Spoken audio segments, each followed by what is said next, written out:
Olá pessoal, estou aqui para mais uma aula de Biologia e hoje nós vamos conversar sobre as bactérias e os vírus. As bactérias, que são seres procariontes, apresentam uma célula primitiva, uma célula que não tem um núcleo organizado. E é sobre as bactérias que nós vamos iniciar a nossa aula. Observe então a estrutura bacteriana. Então nós temos aí na estrutura bacteriana a presença da membrana esquelética da bactéria. Vai dar resistência à bactéria, também conhecida como parede celular bacteriana. Em seguida, um outro envoltório, a membrana plasmática da bactéria e a região interna celular, o hialoplasma, onde nós vamos encontrar a presença da cromatina, material genético da bactéria, e dos ribossomos, estrutura responsável pela síntese das proteínas das bactérias. Em detalhes aí, o material genético da bactéria. Então nós temos o DNA e o plasmídio, que é um DNA independente. O plasmídio é utilizado pela engenharia genética para a produção da insulina humana.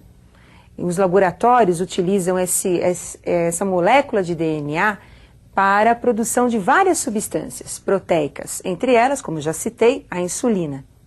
Então, as bactérias, elas são utilizadas na produção de substâncias, como a insulina, como já citei, e também são utilizadas na produção do processo de fermentação dos alimentos. Bactérias, elas têm uma importância. Além de serem utilizadas comercialmente, nós vamos encontrar bactérias decompositoras, que são aquelas que realizam a reciclagem da matéria orgânica, um papel fundamental para o ecossistema. Então, quando o animal morre, quando uma planta morre, então os cadáveres, os restos desses animais, ou mesmo os órgãos que entram em decomposição, quem realiza esse processo de reciclagem da matéria são as bactérias, chamadas de bactérias decompositoras.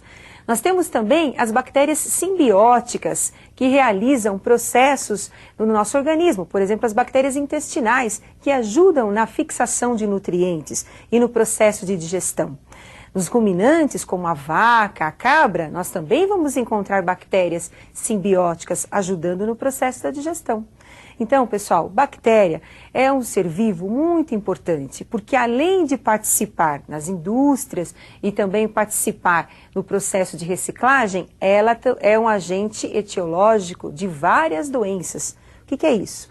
É um agente que pode causar muitas doenças, patogenias, principalmente a espécie humana. E agora nós vamos conhecer algumas formas bacterianas. Então, nós temos a forma coco, uma forma esférica, como vocês estão observando. 2 cocos, então eu tenho aí um diplococcus. Depois eu tenho a forma de bacilo, a forma de vibrião e a forma de espirilo. Observem também os estafilococcus e os streptococcus. Entre os parasitas que nós encontramos na nossa espécie, que estão parasitando, causando doenças na espécie humana, nós vamos encontrar a meningite, que é uma doença causada por um diplococcus, por exemplo. Cólera é uma outra doença causada por um vibrião, aquela forma que nós acabamos de observar nas bactérias. Então agora nós vamos mostrar as principais doenças causadas por bactérias. Acompanhem, por favor. Então, doenças causadas por bactérias, nós temos lá coqueluche, tosse comprida, a difteria, tétano, febre tifoide, gonorreia e a sífilis. Lembrando que a gonorreia e a sífilis são doenças transmitidas sexualmente. Então, são doenças que vão ser transmitidas através da relação sexual. Agora, vamos continuar com as próximas doenças. Hanseníase, meningite meningocócica, cólera, leptospirose, botulismo e tuberculose. Algumas dessas doenças você tem que estar revendo a forma de transmissão, como é que ocorre também a profilaxia dessas doenças. E os vírus? Aonde que nós vamos encaixar os vírus? Os vírus pertencem a um outro grupo, ao grupo dos acelulares. Então vamos lembrar a estrutura viral? Observem. Então nós temos aí glicoproteínas e lipídios, formando o capsídio. O capsídio é o envoltório, protetor dos vírus. Nós temos agora o material genético dos vírus. Nesse exemplo, nós temos o material genético que é o ácido ribonucleico, o RNA. E aí a presença de uma enzima importante, conhecida como transcriptase reversa. Então, o nosso exemplo, o vírus tinha RNA. Mas nem todos os vírus apresentam o RNA, o ácido ribonucleico. Existem vírus que apresentam apenas o DNA, que é o ácido desoxirribonucleico, e o capsídeo. Então percebam que é uma estrutura muito simples. Como os vírus são parasitas obrigatórios, eles vão necessitar sempre de uma outra célula para a sua reprodução. E agora nós vamos conhecer um pouquinho sobre essa reprodução viral. Então observem agora a reprodução dos vírus da AIDS, do HIV. Então nós temos aí a estrutura do HIV. O vírus da AIDS, também conhecida como SIDA, né? Esse vírus apresenta o material genético, o RNA. Envolvendo o material genético, então nós temos o capsídeo, um envelope protetor também. Lembrando que esse vírus, devido à presença do RNA, ele é chamado de retrovírus. Esses vírus adoram se reproduzir numa célula que nós temos no nosso organismo, conhecida como linfócito CD4. É o general que cuida de toda a nossa defesa imunológica. O CD4, ele apresenta uma proteína, como vocês estão observando, o CD4, tem a membrana celular, o seu DNA, o seu núcleo. Então, nós vamos encontrar o material genético dessa célula. O HIV, ele acaba se ligando, o processo que nós chamamos de adsorção, ao linfócito CD4. Após a sua ligação, o RNA, ele abandona o seu capsídeo, entra na célula do linfócito CD4 e inicia o seu processo de multiplicação.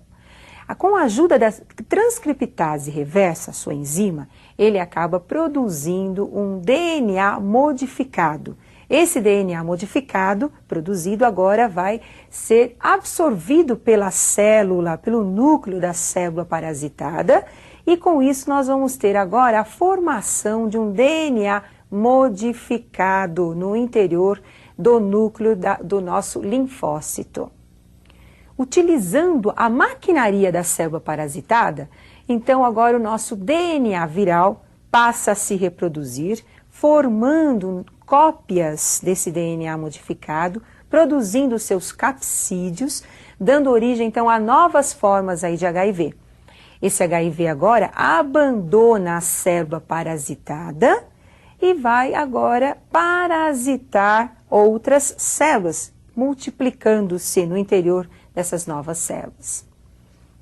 E agora um detalhe especial para vocês não esquecerem, eu tenho o DNA do linfócito, o DNA do nosso glóbulo branco, e você tem o DNA pirata, o DNA do HIV, aderido a esse linfócito, ao DNA do linfócito.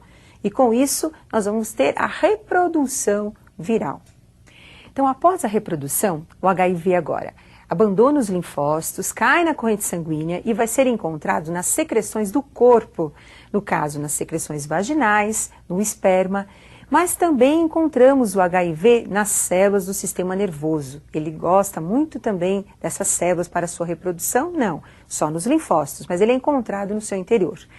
Bom, com a instalação do HIV nesses tecidos, nós vamos ter as manifestações das doenças. Lembrando que a AIDS, a SIDA, é uma doença da imunodeficiência adquirida. Na verdade, essa doença, ela vai diminuir a resistência dos pacientes e, com isso, possibilitar a manifestação de outras doenças, como nós vamos conhecer algumas dessas manifestações. Então, observem agora alguns sintomas e doenças dos aidéticos. Então, nós temos aí na pele. O que nós vamos encontrar na pele? Então, na pele nós vamos ter, primeiro, as dermatites que são encontradas e uma ulceração, na verdade, pode ser chamada até de um câncer de pele, que é o sarcoma de Kaposi, que nós vamos encontrar formando uma espécie de feridas na pele dos aidéticos. Em seguida, nós temos também manifestação de fungos, manifestações também de outros